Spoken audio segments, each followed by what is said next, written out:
Hello, everyone. Welcome to this session titled How Anyone Can Do 10 Times More Good. Whether you want to help people in need or tackle existential risks, four core principles of effective altruism can help you multiply your impact by 10 or even 100 times. Jamie will introduce why and how you can find the best ways to help others by seeing scale clearly, spotting neglected opportunities, thinking like a scout, and doing less but better. He'll make the case that these tools can help anyone, from students to experienced professionals, achieve dramatically greater impact with limited resources and provide recommendations for next steps and how to learn more. Jamie is a courses project lead at the Center for Effective Altruism, running online programs that inspire and empower talented people to explore the best ways that they can help others. The courses provide structured guidance, information, and support to help them take tailored next steps and set them for high impact. He has been a co-founder of the nonprofits Animal Advocacy Careers and Leave, a grant maker, researcher, and high school teacher. As a reminder, if you have questions for the speakers, you can submit them via Swapcard, the Swapcard app. I'll be selecting a mix of your questions for the Q&A. We'll also have office hours immediately following this session in Gather Round for continued discussion. Please join me in welcoming Jamie Harris to the stage. Amazing. Thanks so much for the intro. And yeah, thanks to the organizers for inviting me to speak. And thanks, of course, very much to all of you for being here who are listening. And yeah, for your interest in doing good and helping others. As Thomas said, this talk is called How Anyone Can Do 10 Times More Good. So the other day, I watched a YouTube video about a productivity hack that my friend had told me about. The presenter comes on screen and says something like, I've put together the best workflow I've ever seen. Stick with me and you'll go from beginner to expert in 17 minutes. And I guarantee it'll 10x your output. And if your social media feed is a bit like mine, you might see this kind of thing quite a lot. This weird trick will 10x your productivity. Here's the proven system to 10x your business. So when you saw the title of this session, How Anyone Can Do 10x More Good, you might quite reasonably have rolled your eyes a little bit and thought, sure, okay, here we go again. And if that was your action, I actually want to say that's great. I really appreciate that kind of critical engagement. Treating big claims with a bit of suspicion is a genuinely useful habit to have, because in most areas of life, 10x claims really are just hype. The guy in that video I watched made no attempt to justify where he got that 10x number from, and I'm pretty sure that the hack he was talking about wouldn't 10x my productivity. But when it comes to helping others, I think there really are interventions, donations, and career paths that seem to do 10 or even 100 times as much good as others. So first, I'm going to show you some evidence for that claim, and then we'll talk about 4 practical principles that you can use to actually find those high impact options in your own life. So is 10x more even possible? Well, giving what we can, have this nice set of case studies comparing pairs of charities. One example. You can give about $15 to Toys for Tots and roughly buy one toy for one child. Or you can give the same $15 to Evidence Action's Safe Water Program and provide a year of clean drinking water for 10 children. You'll notice that a toy is not the same as clean drinking water. So there's often some kind of complexity involved in making direct comparisons between your options. But I think this example is pretty clear that the impact from the $15 to Evidence Action is far higher than the impact from the $15 to Toys for Tots. One more example from the same post. Roughly $1,500 to a famous UK animal shelter covers about half the cost of caring for one cat or dog for a year. The same $1,500 to corporate cage-free campaigns is estimated to improve the living conditions of around 15,000 egg-laying hens. Again, chickens and dogs, they're not the same thing. But it still seems pretty clear to me that this second outcome is far, far better than the first, if we can choose between them.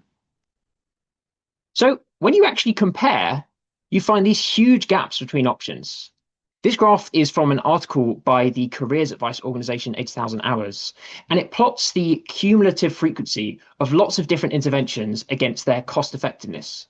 And you can see that most of the graph, if you look kind of through as the numbers go from left to right, most of the graph is pretty close to that zero line. So most interventions have quite low cost effectiveness, at least compared to these ones later on, because as you get towards the end of the graph, we see this sudden spike and rise as a relatively small number of interventions are far, far more cost effective than a large number of the others. And this isn't just a couple of kind of cherry picked stories, because when 80,000 Hours went and looked at all the data sets they could find in global health, education, social policy, climate, a similar pattern showed up a lot of the time. So if you have a look at those graphs, you'll see that the pattern isn't always identical, as you'll see in the bottom right, but even there are big differences in effects, with some interventions actually backfiring. You can see that axis goes into negative numbers and making things worse. So 10x more good seems to me like a real possibility. And the implications of that are huge. There's this really striking study where researchers asked members of the general public, among charities helping the global poor, how much more effective do you think the best charities are compared to the average one? And the public's median answer was about 1.5 times better. So in most people's heads, the best charities are a bit better than the normal ones. And it probably therefore doesn't matter too much which one you give to. They're better, but it's not completely game changing. And then the researchers asked domain experts, so people who work on global health, development economics, and charity evaluation, the same question. Their median answer wasn't 1.5x, it was about 100x. So in the public picture, giving to one reasonable charity rather than another is a small tweak, whereas in the experts picture, it might be the difference between helping one person or helping a whole village of people. I think that appreciating this difference is the key premise on which the value of effective altruism style prioritization actually rests. If most actions were similar in impact, there wouldn't be much point spending time trying to optimize which one is best. You're better off just picking something and getting started as quickly as you can, really. But if some options are 10 times or 100 times better, then it's worth spending time and effort to really find the best options that you can. I expect most of us agree that helping more is better than helping less. So let's imagine that you walk into a hospital ward and there are 10 very sick patients in this hospital. And in this scenario, they will all die if they don't receive any treatment. And luckily, you happen to have exactly enough medicine in your bag to cure everyone. There's no reason to save it for later. There's no tough decisions to be made here. Would anyone here seriously choose to provide the medicine for only one person and then walk away if it was just as easy to save all 20? Of course not. When the situation is like vivid and concrete like this, it feels obvious that all else equal, helping more people is better than helping fewer people. Saving more lives is better than saving fewer lives. Reducing more suffering is better than reducing less. What the data on charity effectiveness and cost effectiveness is telling us is that situations like that hospital ward come up all the time. They're just hidden inside our other choices between charities, between policies, or even between careers. And actually, if you appreciate this fact and start actively looking for opportunities to find the best options, then I think you're already on the way to success. And this is actually the first principle that I want to share with you to help you actually achieve that 10x as much positive impact. Seeing the scale of problems clearly and appreciating the real differences between different solutions. Our intuitions don't naturally scale. One person in front of us feels vivid and urgent. 10 people feel similar. 10,000 people often just feels like a lot, a big number. And there's a classic experiment showing this kind of effect. In the study, people were randomly split into 3 groups. One group was asked, how much would you be willing to pay to save 2,000 migratory birds from drowning in oil ponds? A second group was asked the same question, but instead of 2,000 birds, they were asked about 20,000 birds. And a third group heard again the same, but with 200,000 birds. So each person only answered once. They didn't see these variations of the question. And the question was identical apart from different numbers of birds.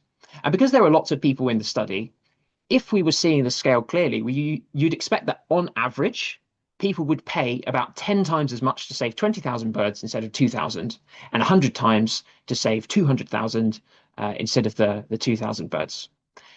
In reality, any guesses? The average answers in each group were almost the same. People were basically paying to help some birds.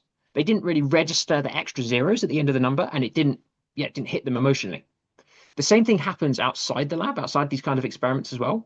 We often have strong feelings about one vivid story and almost the same feeling about a disaster that's 100 times larger. So if we follow our intuition, we end up making choices that ignore these huge differences in scale. Seeing scale clearly is about noticing that and then gently finding ways to focus on the bigger opportunities for positive impact in the world. Let me give one example of how that can play out in practice. If you ask most people what comes to mind when they think about helping animals, they might mention charismatic endangered wild animal species like polar bears, or think of companion animals like cats and dogs and the shelters that are set up to help them. But if you zoom out and just ask, how many animals are affected in each of these areas, and how many could we realistically actually help, you might come up with different kinds of answers. The number of dogs and cats in shelters is large, but there's a far larger number still of chickens, fishes, cows, pigs, other animals raised and killed for food every year. And many of those farmed animals are in chronic pain. They can't perform basic natural behaviors, they can't see daylight, etc. That doesn't mean that companion animals, lab animals, or polar bears don't matter. It just means that if you care about reducing as much suffering as you can, helping others as much as you can, then farmed animals will often end up as a much higher priority because of the sheer number of them. So this first principle is just about building that habit. Of course, I'm simplifying here. There are lots of other questions you need to ask yourself, like, can I actually help this large number effectively in practice? But often the size of a problem actually is a useful indicator about this, about where you can make the most difference. So you might remember that earlier example I gave about donations, demonstrating that, yes, efforts to help farmed animals often can just achieve far more than comparable efforts to help companion animals.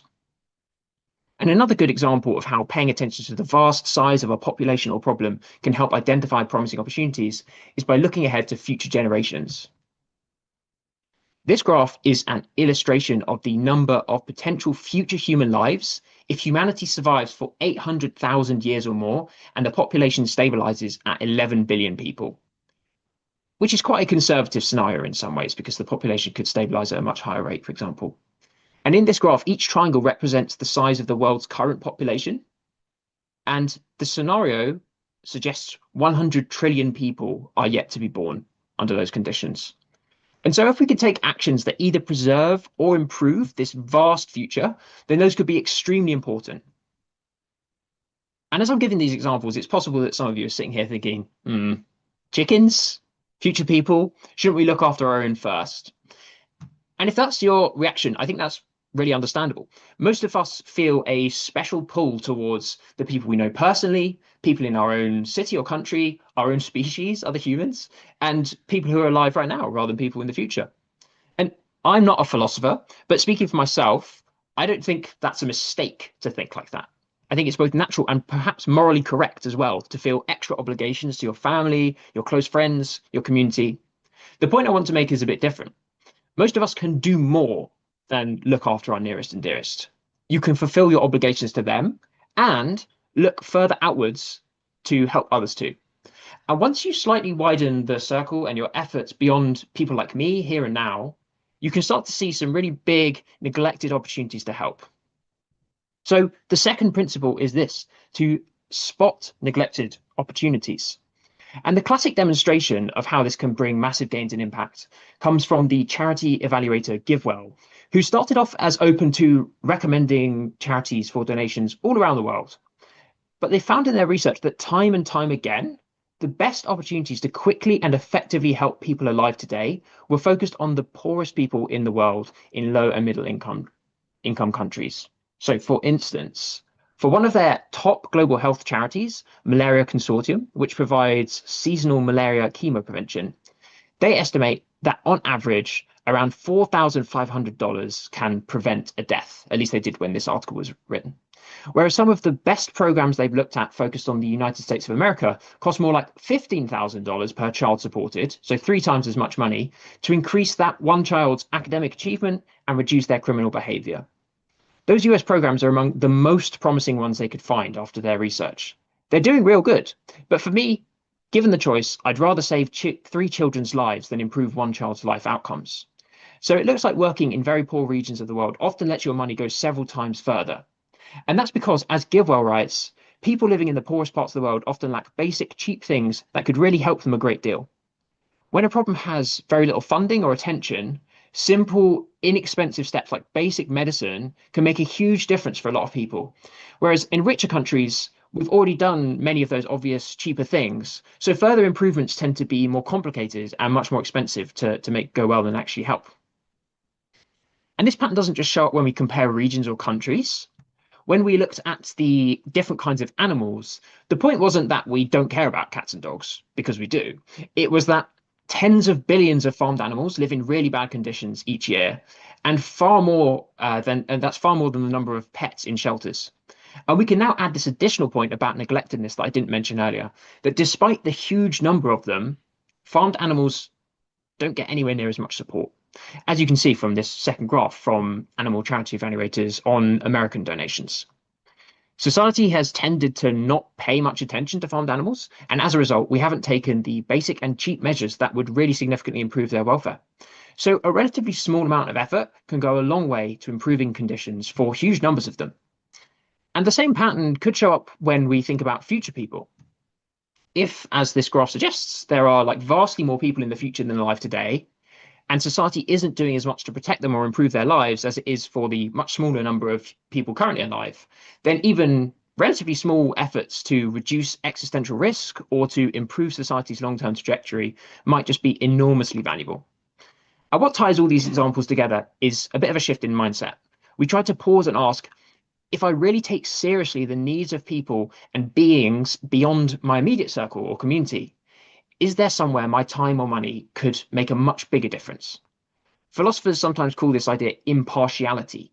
We're still free to keep some special obligations to friends and family, but when we look out at the wider world with this more impartial lens, we often find big neglected opportunities to help. And spotting these neglected opportunities can enable us to significantly increase our impact. As we start thinking about how we can best spend our time or money, we bump into some pretty thorny ethical questions. How do we weigh a year of improved education for a child in a rich country against saving a life in a much poorer one? How should we compare improving a small number of human lives with vast numbers of animal lives? How much do I need to reduce the risk of human extinction for that to be more valuable than saving a life today? These are serious, complicated questions, and we're not going to settle them in a short talk. But I think it's really important that we don't look at those kinds of questions and that complexity and just hold our hands up and say, whoa, this is too complicated, it's too hard, I'll just focus on whatever is right in front of me. Because if we do that, then we systematically ignore these kinds of extremely promising opportunities to do good that we've been discussing. And this leads directly into the next big idea I wanted to share. Sadly, we can't do everything for everyone. Every time we choose to spend our time or money one way, we're choosing not to spend it in other ways. So we need to recognize that these trade-offs exist and focus our efforts, which is our third principle for how anyone can do 10x more good. Because we have limited time and money, we recognize the need to prioritize between different ways to improve the world, and yet still move forwards to focus and make progress. You can't solve every problem at once, and you don't have unlimited time. So to achieve outsized impact, you often need to specialize a bit and narrow down your focus. Even though there are lots of other valuable things that other people are working on and that you could potentially have worked on instead. So when you're choosing to focus, you're going to come across these difficult kinds of questions that we talked about. There'll be ethical questions about values and what we should be aiming for in the first place, and empirical questions about the state of the world and also which actions are more likely to help us achieve our goals. And often, when we look carefully at these kinds of difficult questions, the answers are pretty surprising. So the fourth principle I want to share is about how we handle that. The writer Julia Galef talks about two mindsets. In soldier mindset, your goal is to defend your existing beliefs. New information feels like an attack. You want to push it back, explain it away, protect your current view. Whereas in scout mindset, your goal is to see the world as clearly as you can. A scout isn't trying to win a battle, they're trying to make an accurate map. If reality turns out to be different from what they expected, that's not an embarrassment, that's useful information to use. And when the world is uncertain and very high variance, This kind of attitude and this approach to thinking about new information matters a lot. When you really follow the question of how can I do the most good to wherever it leads you, you often end up in places that you didn't expect. So, part of the challenge is being willing to take seemingly weird ideas seriously for long enough to actually stress test them, not to believe like every wild claim that you hear, but to stay open-minded enough that when the evidence really does point somewhere surprising, you're able to notice it and adjust course. Gaylor suggests some tools that you can use to help with this. And one of the tools is the double standard test, which is where you're asking yourself, am I judging one personal group by a standard I wouldn't apply to another personal group? And another is the outsider test. Imagine someone stepped into your shoes. What do you expect that they would do in your situation? And a third is one of my favorites, which I use a bunch. Oh, I forgot to change the slide, sorry. Which is the status quo bias test. Imagine that your current situation was flipped with one of the alternatives you're considering. And then what would you choose in that situation? And the upshot is that we can intentionally cultivate and develop this kind of scout mindset to help us keep moving towards the highest impact options, even when those options are weird, unintuitive, or outside of your comfort zone. So we have covered 4 principles that can help you to do 10 times more good. See scale clearly, spot neglected opportunities, recognize trade-offs and focus anyway, and think like a scout. But there's one word I've neglected in the title of this talk so far, and that is the word anyone. Truth be told, this is the part of the talk that I feel least confident in, but I really do buy the 10x thing. And I really do expect each of these principles to be very useful. But can anyone do it? Can anyone 10x their impact? I expect it is true as long as you're putting genuine effort into helping others and testing out or practicing these principles and tools. A key hypothesis I have is that these 4 tools are useful for whatever problem you choose to focus on. So, for example, the effective altruism community is most commonly associated with 3 clusters of problems: helping the poorest and most vulnerable people alive today, helping animals in factory farms, and helping future generations by tackling existential risk, especially through AI safety. But you don't have to think that your time is best spent on those causes to make use of these principles. Let's say that you're really focused on tackling homelessness. You can try to see scale clearly by looking for areas where homelessness is most prevalent, or looking up existing research on the most cost-effective interventions that exist. You can seek out neglected opportunities by checking if there are groups of homeless people that haven't been supported much so far, even if they're further afield and outside of your hometown. You can recognize trade-offs by focusing narrowly on the best interventions that you identify. And of course, thinking like a scout is a useful meta skill that's going to be helpful in each of the above things. This isn't just a hypothetical idea. There are real examples of people applying these principles in an intentional way, like how Ambitious Impact have incubated new nonprofits focusing on simplifying teaching to maximize learning in sub-Saharan Africa, tackling road safety through evidence-based policy advancement, and tackling violence and crime in Colombia through cognitive behavioral therapy. And to be clear, I think you often can make big gains by engaging seriously with the question of which problems to focus on in the first place. The principles and tools I've discussed can be applied to making that decision, which might be one of the most important choices you make.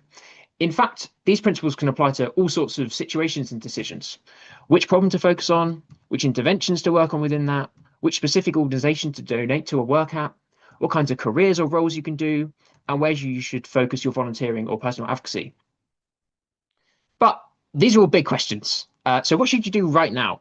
For many people in this audience, I think the best first step is to essentially just learn more about these ideas and begin that process of thinking like a scout as you explore and engage with these questions. And my top recommendation for actually doing that is to get started with the Centre for Effective Altruism's Introductory Effective Altruism Programme. It's an 8-week online course. You'll explore more about the ideas we've been discussing today and join a weekly group of like-minded people and a facilitator. It's free and the application only takes a few minutes. So if you're new to these ideas and interested in learning more about them, then I encourage you to sign up. Literally do it right after this talk if you want. In fact, you could probably open the website right now and you might be able to finish the application by the time the Q&A session is finished. The URL is on the screen, but if you just Google Effective Altruism Introduction, I think you'll find it too.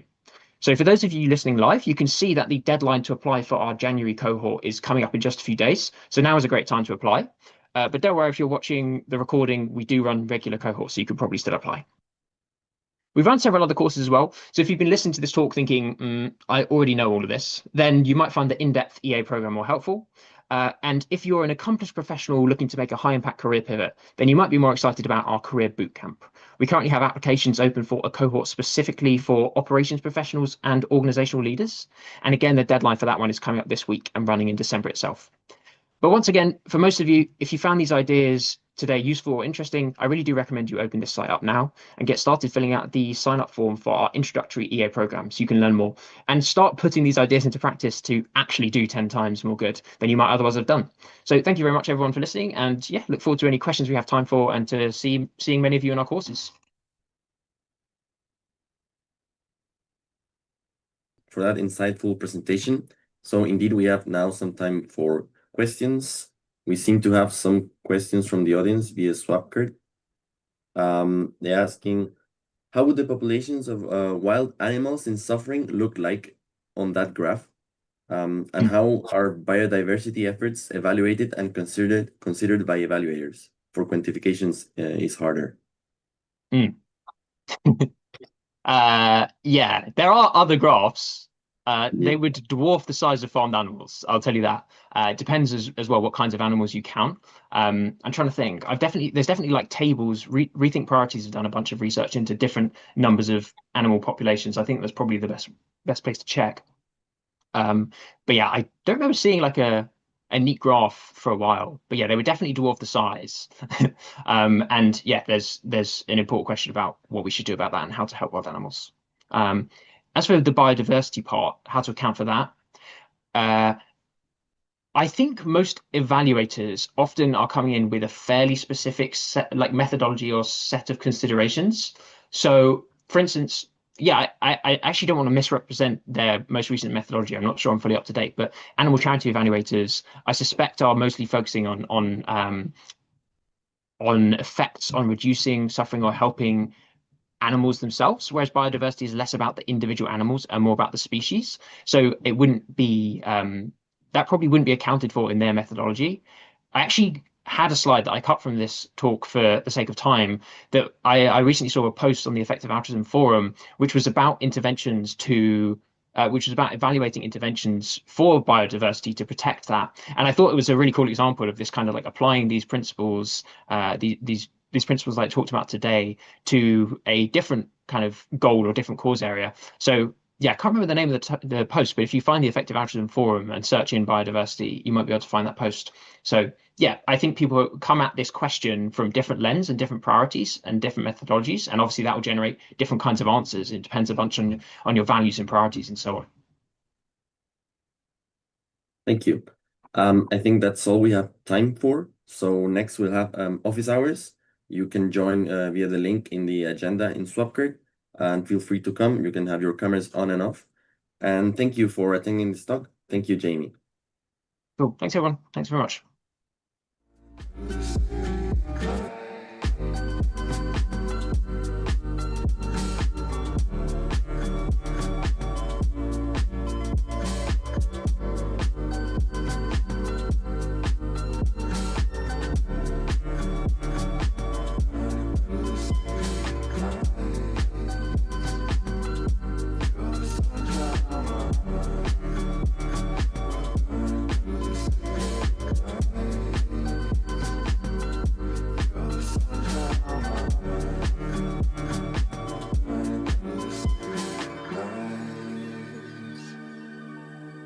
Sunshine on my mind, we're burning through the city of lights.